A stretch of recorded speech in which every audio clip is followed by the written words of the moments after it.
We are here in the capital of Sichuan Province, China, a city called Chengdu. Green chilies and Quai Road, and we've got the mapo tofu. What you've got here is basically a little love market. People have advertisements of themselves written describing themselves, what kind of partner they're looking for. It is a really nice square though, I'll give it that.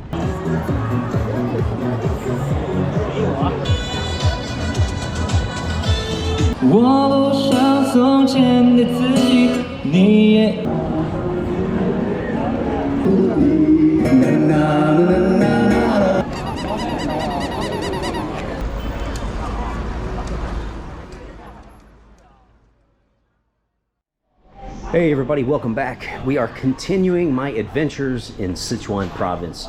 Now today I'm in Chengdu, which is the capital of the province. Now, yesterday we had some fun, checked out some cool places, and basically today we're just gonna do more of that. So welcome along for the ride. Glad to have you guys aboard. Let's do it.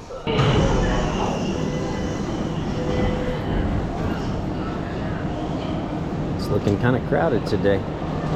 See if I can squeeze in here. Pretty crowded. Okay, so we just took the subway to get over here, Sanguantang Station. And as soon as you come out of the station, you see the Jinjiang, or you could call it the Jin River, just flowing. And just opposite that is Wangjianglou Park. And like a lot of you know, bamboo grows naturally here in Sichuan Province, China. And I love bamboo, I always have. And this park has a lot of bamboo, and I mean a lot. And we're gonna check it out. But first, we've got to get some food because, again, I decided to skip breakfast. I was busy working on a few things. Also, I wanted to give my intestines just a little time to heal. So I just mostly chugged some water, had a bit of coffee, and right now I'm feeling pretty good. So yeah, when you get off the subway here at Sanguantang, this is what it looks like. And then basically you just find a place to cross down that way and you're right over there. You can see a little bridge over there. Just cross that and you're basically there at the park. Yeah, so over here just off the subway station, there's looks like there's a few different restaurant options. I don't know what we'll find, but I have to say the subway system, or as some people call it, the metro here in Chengdu, is extremely convenient. You can get anywhere you need to go. It's fast, it's smooth, and it's dirt cheap. All right, so we're getting our first meal of the day. And what this is, basically, it's green peppers and strips of pork cooked together with whatever seasoning they want, with some rice here. And in Chinese, if you want to get this dish, you can just say Qing-era. It's gonna have a little kick to it, but it's usually not too spicy. It's usually just right. Now, I'm not sure about this, but I know the name of this river is the Jin River, or Jinjiang. There's also a budget hotel chain all across China with the exact same name, Jinjiang Hotel. Same exact Chinese characters. There's a chance it might be named after this river right here. We've got a live streamer over here.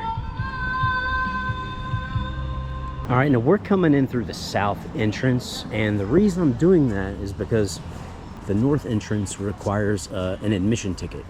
I believe it costs about 20 yuan or something like that, so about $3. It's not much, but I'm just not really, that interested. It's got a pagoda of historical significance and some other historical things. So I'm not coming to this park for the historical aspect. I'm coming to this park to see the bamboo and to see the scenery, which already looks awesome. And of course, when you first walk in, like I've shown in several of my other videos, you're greeted with a big placard of the 12 core values of socialism. So I'm literally just entering this place from the southern part, and you can see there is definitely a lot of bamboo. Some of these are a little bit thicker than what I'm used to seeing. And one thing I learned while doing a little bit of just very surface level research about this place is that there are a lot of different varieties of bamboo, which I had no idea about. I thought bamboo was pretty much just bamboo. I mean, I guess I knew there would be a few different varieties, but when I say there are a lot of different varieties, like I've heard that this park, just right here in this park, for example, they have upwards of about 400 different varieties of bamboo. many of which are native to Sichuan or other parts of China. And they've also brought in some different varieties of bamboo from abroad and planted them here in this park to flourish. And it tells you the different type of bamboo that you're looking at.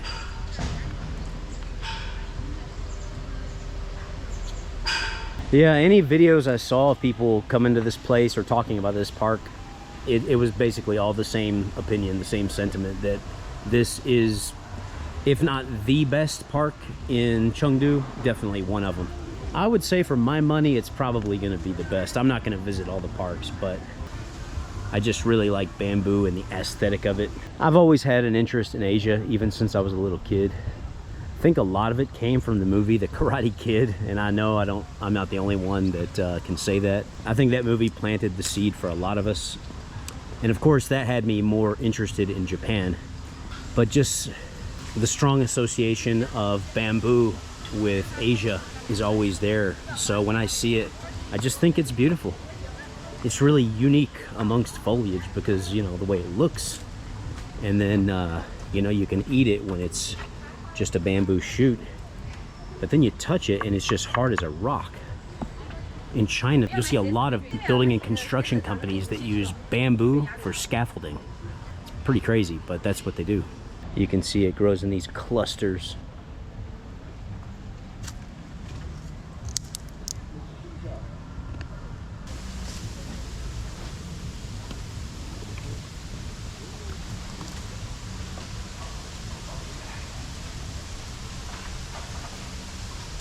Here you can see some of these shoots really clearly.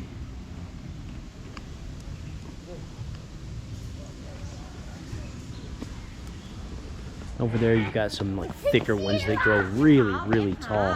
And then you've got a different variety over here that's very, very slim. The Slim Jim of the bamboo family. Yep. Step into a Slim Jim. Oh yeah. Bambusa flexuosa Munro. You got a really cool form of calligraphy here where they get these big brushes and they just dip it in water and practice their calligraphy or just write things on the ground with really nice style writing. You can see, I mean, you can tell this guy is very skilled. His calligraphy is very good.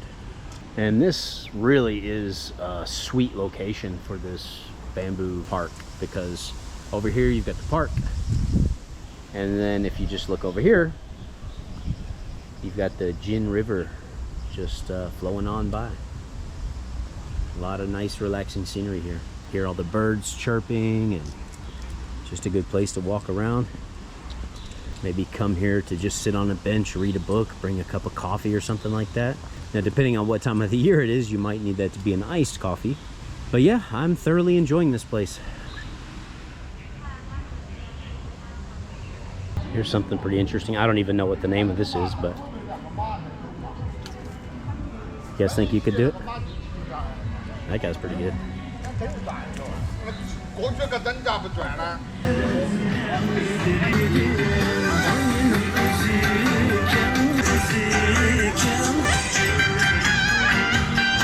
All right, Wangjianglou.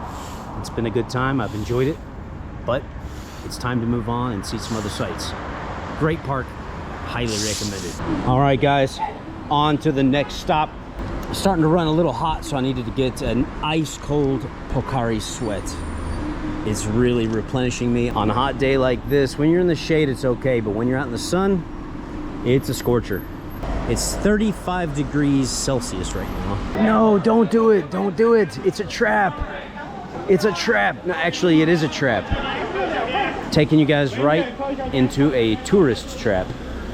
Huh, hope everybody's okay.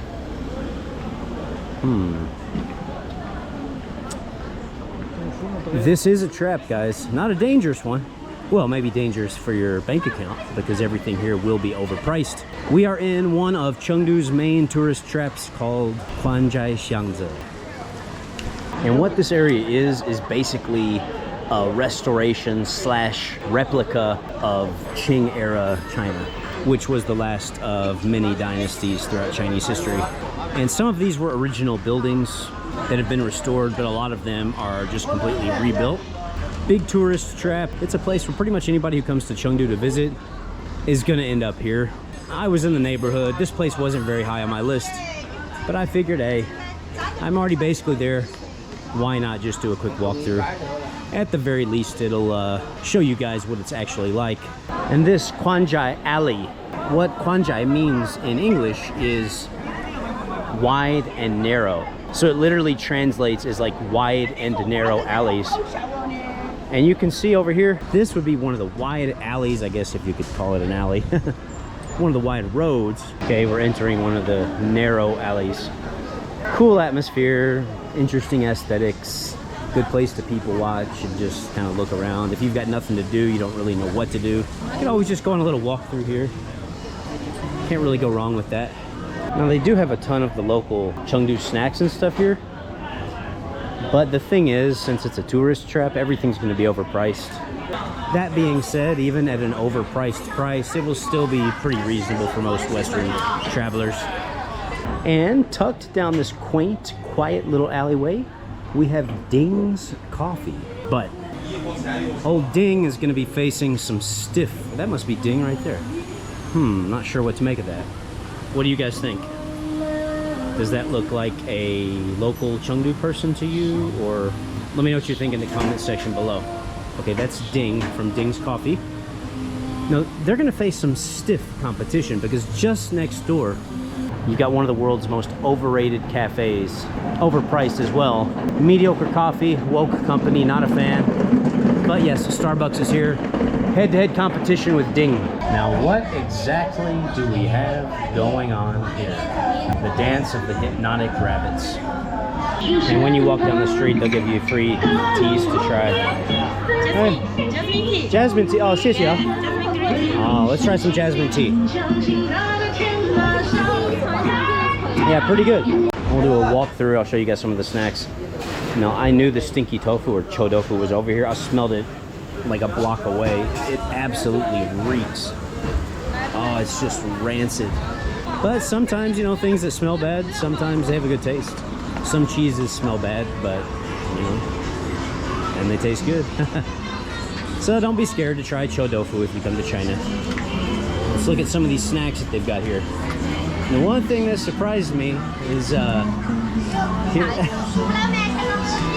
One thing that kind of surprised me about Chengdu, well, I saw online that at least a couple of their local dishes have rabbit meat. And I was just walking around one day and I saw these heads, like I've seen duck heads in China, chicken heads, but I saw a different type of head, and you can see it right here. With these teeth. Those are rabbit heads, okay? So that's kind of, visually it's not that appealing, but skewers, fish skewers, wow, I've never seen that before.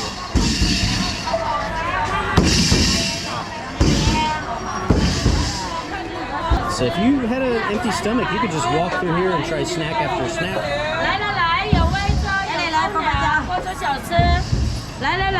Or the stinky tofu. This is stinky tofu, the black and white one here.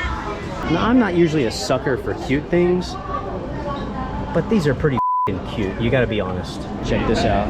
These ladies here doing the... Wow, beautiful. What the hell?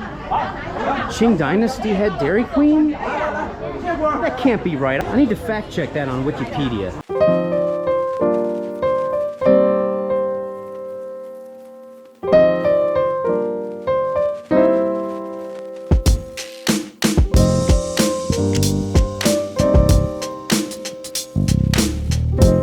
Alright, I'm gonna make a little turn down this alley. Start heading back. I can't take much more of this. I mean, it's a cool place and all. It's just hot. It's crowded, and I'm really tired. I need to get back, catch a quick nap, followed by a shower, and then come out in the evening for Act 2 of today. Yeah, this area seems a lot quieter over here.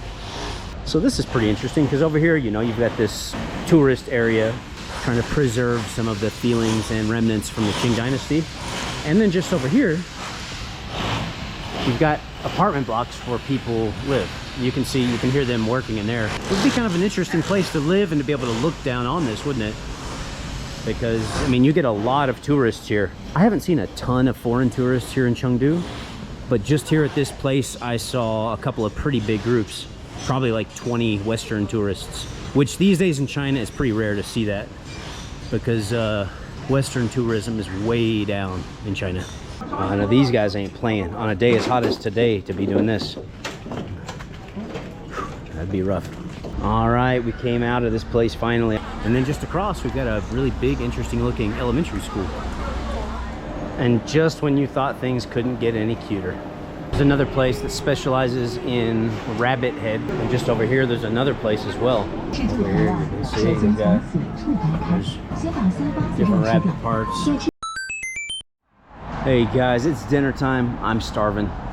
So let's go get something to eat. China's got a food ordering app called Meituan or Meituan. And I just got a valuable lesson about it today because I was looking up some restaurants through that app and I could find their address and see their menu, the restaurant name. And I found a restaurant that had a very impressive looking video on it. It looked like a nice place. They had all these dishes and it gave me the exact address. So what I did, instead of ordering for delivery, I decided to come to the actual restaurant. Well, when I got here, I realized it doesn't even have the same name. It's not even really a restaurant. This is it right here. Just a real small place. And so basically they got a fake name on that app. And I came here looking for a nice dining experience. And that's what I saw. They make the stuff, they make it look good on the app. And then you order it. You think you're getting it from like a nice restaurant. Then you get there and the restaurant has a completely different name. And it's basically like I like hole-in-the-wall restaurants, little mom and pop places. A lot of the times those have the best foods. I don't mind that, but they straight up lied and misled. And I mean, if there ever was a case of false advertising, that would be it. And that place looks pretty rough. You know, that's not what I was looking for tonight. Yeah, damn, that was really misleading. I just double checked and yeah, that was a straight up lie. They had videos on the Meituan app showing this nice looking restaurant, and when you get there, there is no restaurant. There's just literally a hole in the wall with like one old halfway broken table. Like I said, you know, I like eating at small restaurants. A lot of times they're the hidden gems or the best food, but also a lot of times they have the lowest standards in terms of hygiene and cleanliness, and I'm not trying to get sick during this trip. And the reason I chose that location specifically is it's kind of out of the way. It's away from a bunch of the main like pedestrian streets and tourist areas. So I thought it'd be a cool experience to try to kind of get off the beaten path a little bit, get a really local, authentic experience. And let's just say it turned out to be a whole lot more local than I wanted. All right, I didn't have time to play around with looking for another restaurant. I came to Chunxi Pedestrian Street again because they got so many restaurants and I don't have time to, you know, look around for trying to find a local, authentic place. Yeah. So I knew here would be a safe bet. And so we're gonna get some good, legit Sichuan food right now. Dinner is here. We're gonna have some more Sichuan cuisine. Now this is a unique take on a dish that I love. It's one of my favorite Chinese dishes when cooked right. Now it's called la jiji. Usually it has chicken, it's got peanuts, it's got dry and red chili peppers. Now you can see this one is different from based on what I'm seeing here. It's got, you know, red and green chili peppers, which are not the dried type. This is gonna be spicy as hell. The chicken is the same as usual. It's got the peppercorns here, you can see. And it looks like it has lotus root, chopped lotus root in here as well. You know, so it's fair game to try because this is a Sichuan dish. This is one of their spins on it. And I'm in Sichuan Province, so it's fair game. It's their dish, they can do what they want to it. So I'm gonna try a unique take on a very classic Sichuan dish. And I just got some baby cabbage to go with it. And of course a beer. So cheers everybody, we're gonna dig in and do the official taste test. Ganbei. All right guys, I'm staying behind this guy, the durian truck. And in front of him, we've got the sugarcane truck. Well, I'm back out here again tonight. I was just here last night. I did not plan on coming here, but my dinner misadventures led me back out here. And so here I am, same place, different night. We've got the Monkey Kings over here. Now these guys are tough. You don't want to mess with these guys. And there's number 3 in the group, the 3 amigos. But yeah, I'm back out here at Chunxi Pedestrian Street. And this is the nightly scene.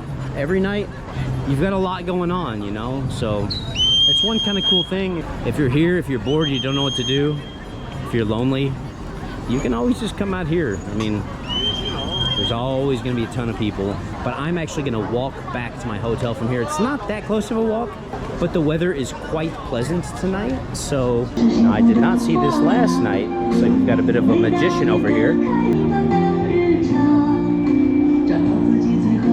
You never know what you're going to see out here, but you'll always see something interesting. And at night in China, it's kind of like a light show, because no matter where you look, it's just, I mean, look out in the distance, everything's lit up. And when I'm traveling, I'm always on the lookout for interesting names. I know I probably seem pretty sarcastic in this video, but I always am. Well, we've got a little duo here, okay? We've got the one-hand barber shop, which is where they are well known for cutting your hair with only one hand, okay? Now, above that, we have traveling with hotel. So when you travel, the hotel actually goes with you. As I walk and work my way back toward my hotel, I'll kind of just wrap things up a little bit with my thoughts on Chengdu, because I'm leaving here tomorrow morning. So for all intents and purposes, this trip to Chengdu is over. I've got another day in Chongqing, so get ready. You're gonna have another Chongqing video on the way. Well, I'm gonna hold that thought until I get to a place with slightly better scenery. Okay, this area looks a little bit better. So, kind of my final thoughts on Chengdu, and it still is just a first impression, because I've only spent a couple days here, you know. I'm just really scratching the surface on the city. But what I can say is I like it a lot. You know, if I could start from scratch and start my whole China experience from the very beginning, I would probably choose, well, let's just say this would be on my top 3 list of places to choose. Whether it be Chongqing or Chengdu, the natural scenery out here is awesome. The people are quite friendly, and they don't seem so nationalistic like they do up in the Northeast. I mean, I know they are, but they tone it down a little bit to where they're still cool, you know? They don't seem to have that chip on their shoulder that a lot of people in the Northeast often seem to have, which is, you know, it turns people off. People down here have been really, really cool to me, and this region right here, it's got some of the best food in all of China. So in terms of food, you know, this is one of the best places you could possibly be in the whole country of China. And like I've told you before, you know, if you talk to any Chinese people and ask them which region of China has the most attractive females, anybody you ask is going to say Sichuan. It's going to be usually #1 on the list. Now, I never knew that because I'd never been here previously. Well, after being in Chongqing for a couple days and in Chengdu, Sichuan for a couple days, I can say honestly that I have to agree. I mean, from what I've seen, I really have seen a lot of extremely attractive females. And I've seen a lot of handsome guys. I say that confidently as a heterosexual male. You know, it's a good-looking populace out here. They have a lot of nice features. They're friendly. They've got some of the best food. They got some of the best natural scenery. You know, of course, there are some drawbacks like the humidity and the heat in summer. It can get pretty brutal. And with that high level of moisture in the air, winters can also be bone-chillingly cold. I've spent a lot of time in the far north of China, where it's the coldest place in all of China. But it's a very dry cold. Now down here in winter, it's gonna be a very humid and wet and moist cold. And to me, that's the most uncomfortable type of winter that you can find. I don't think y'all can see this, but this is pretty interesting. We got a big building over here, and then a construction looking area. It looks like they haven't started construction. It's just a big, like, there's a big hill over there, and then over here it's all just, it's almost like a lake. It looks like stagnant, moss-covered water. And as I was just walking down the street, I found these little like business cards. It's actually just a call girl card. Say that 10 times fast, call girl card. And this is a phenomenon that you'll see all across China. Like when you're walking down the street, you'll see certain areas where they have these cards and they just toss a whole bunch of them on the ground. So I just picked this one up to share with you guys. Now I know a lot of guys are thirsty, lonely, looking for love in all the wrong places. But I gotta say, if you are stupid enough or crazy enough to actually call one of these numbers, I really don't know what to say. Because yeah, you might actually get a female on the other end of the line that, you know, comes and makes you feel happy, makes you feel good for a little while. But what you might get is a police officer on the other line, because that is the perfect way to do a fishing operation. I think you would have to be absolutely insane to actually call one of those numbers. I apologize for doing repeats because I was just here last night. The whole dinner thing threw off my plans entirely, put me in a completely opposite end of town. But you're getting a different view because it's getting late. You got Mao over there in the spotlight, and you can see these guys are working over here doing some gardening, planting new flowers. They're doing it at night when the public is at home resting. And this is an interesting glimpse inside of the work that it takes and the people who do the work to make these parks and gardens in China look awesome. Because I mean, look at that. And this is all over China, you'll see stuff like this, you know, because they really do take pride in their parks and in their squares and public areas. They want it to look nice. So you can see the people that are doing the work. It doesn't just happen naturally. You got people out here working late at night, sweating, working hard. And when the morning comes, we get to enjoy the fruits of their labor. They do have a surprisingly large police presence here. Not sure what that's all about, but I mean, look at this. It's a lot of cops. Hey guys, good morning once again from Chengdu. We're wrapping things up today. I'm on my way to the train station. Got a train to catch. Got plenty of time, but I've also got a lot of stuff to carry. And this is looking like a crowded train. It's gonna be a sweaty, sticky experience. Well, I got lucky and got a seat, which not most people aren't getting one. Just purely lucked out. And luckily, the temperature, surprisingly, considering all the people, the AC is pretty good on here, so it's not like humid or sticky or anything. All right, I made it today with a little bit more time to spare. Might even have a chance to buy a little breakfast to eat on the train, but we'll have to see. It's pretty crowded around here.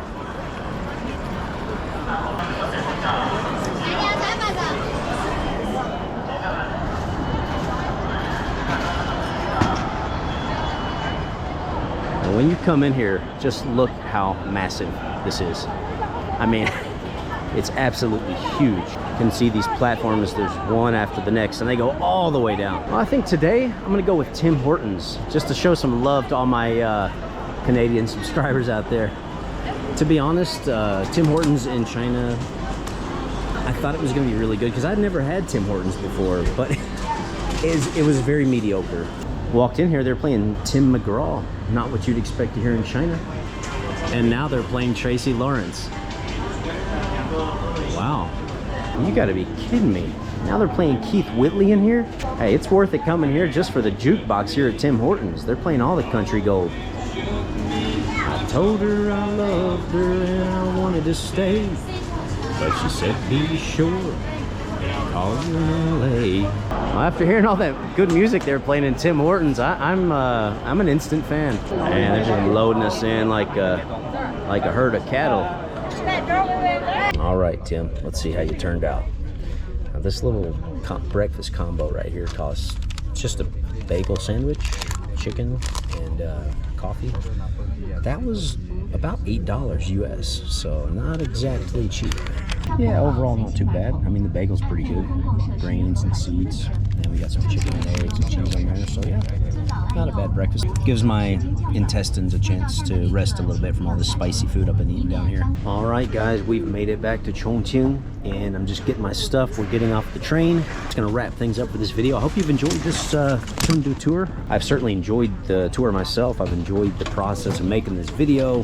It's been fun. A lot of interesting experiences, a lot of good foods, a few laughs along the way. But before you go, please don't forget to like, comment, and subscribe. Your support helps a lot, and these simple actions do a lot to help the channel.